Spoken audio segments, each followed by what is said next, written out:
My name is Matty. Before this apprenticeship, I was working in admin and accounts, so just a lot of computer-based work, a lot of data, Excel, spreadsheets, that type of stuff. The reason I changed was because I wanted something more hands-on, something more practical. A job like this feels more rewarding, as in a sense when I complete a task I actually feel I've done something, whereas just filling spreadsheets in all day gets quite boring. So I was looking for a program that would provide sort of training and qualifications, and with this program it's all paid for. You know, you get your hotel stay all paid for, your meals paid for. They pay whilst you're working as well, so I can cover what bills I have whilst learning.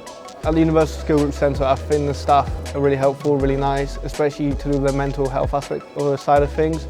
There's a lot of focus on that, and if you're struggling with anything, you know, work related or just in life in general, you can always come to them and speak to them, and they do make you feel really, really comforting with that.